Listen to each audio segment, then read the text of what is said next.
ఇంకెన్నాళ్ళు రెంటింట్లో ఉంటాం? సొంత ఇంటి కలను నెరవేర్చుకుందాం. Suman TV biggest property expo October 18th, 19th HSCC Novotel Hyderabad. ఇప్పుడే ఫ్రీ ఎంట్రీ కోసం కాల్ చేయండి.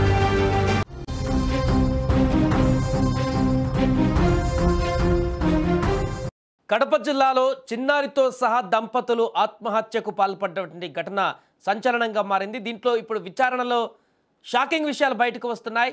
దానికి సంబంధించిన బిగ్ బ్రేకింగ్ న్యూస్ ఒకటి మనకు అందుతుంది. దానికంటే ముందు బిగ్ అప్డేట్ ఒకసారి చూద్దాం. హైదరాబాద్ మొత్తంలో ఉన్న బెస్ట్ ప్రాపర్టీస్లో అన్నిటినీ ఒకే వేదిక పైకి తీసుకువస్తుంది సుమన్ టీవీ. అక్టోబర్ 18, 19వ తేదీన HSCC నోవోటెల్లో జరిగేటువంటి సుమన్ టీవీ ప్రాపర్టీ ఎక్స్పోలో best flats, villas, open plots, Deepavali offers and డిస్కౌంట్స్తో అందుబాటులో ఉంటాయి.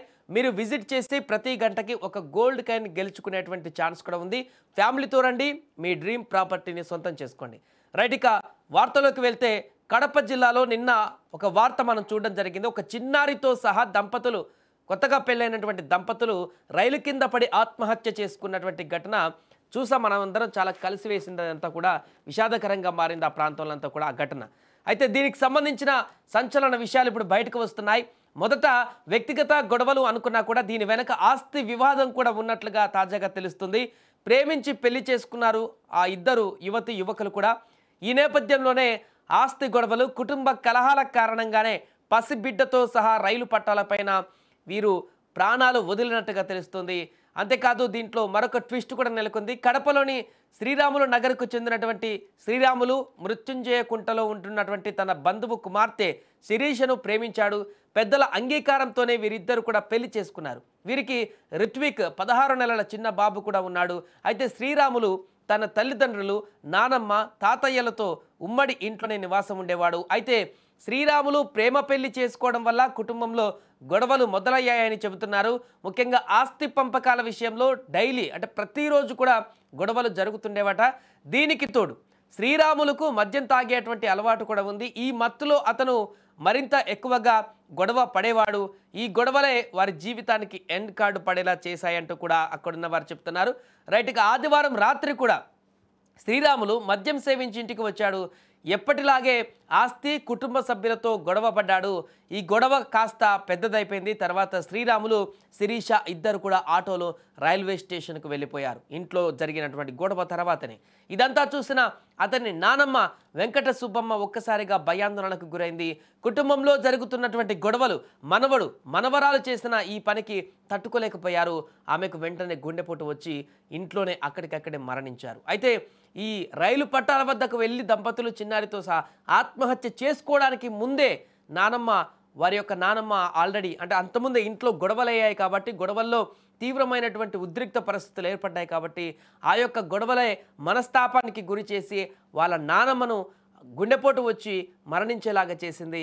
వీరు ఆత్మహత్యకు పాల్పడడానికి ముందే అక్కడికి వెళ్ళి ట్రాక్ మీదకి వెళ్ళి ఆత్మహత్యకు పాల్పడడానికి ముందే అక్కడ ఇంట్లో నానమ్మ గుండెపోటుతో ఈ యొక్క గొడవల కారణంగా చనిపోయింది.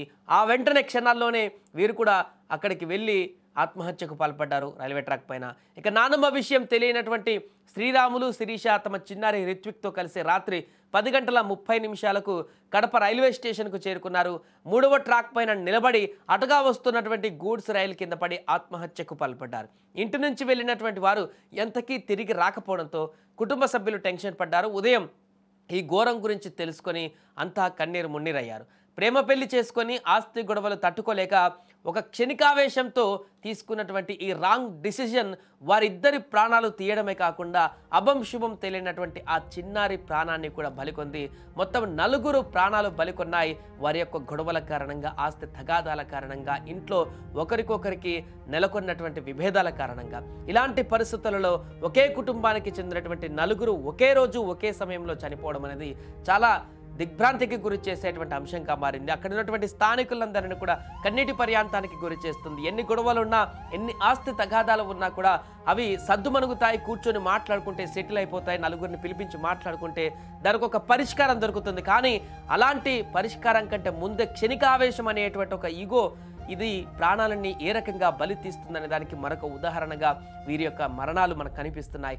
ఏదేమైనా కూడా అత్యంత దారుణమైనటువంటి సంఘటన కడప జిల్లాలో చోటు చేసుకుంది. ఎవరు ఊహించినటువంటి విధంగా ఒక కుటుంబం మొత్తం కూడా చిన్నాభిన్నం అయిపోయింది. దంపతులతో పాటు అభం శుభం తెలియని ఒక చిన్నారితో పాటు వారి నానమ్మ వృద్ధురాలు ఆమె కూడా మరణించడం అనేది ఇప్పుడు అక్కడున్న వారందరినీ కూడా శోకసంద్రంలోకి ముంచుతుంది.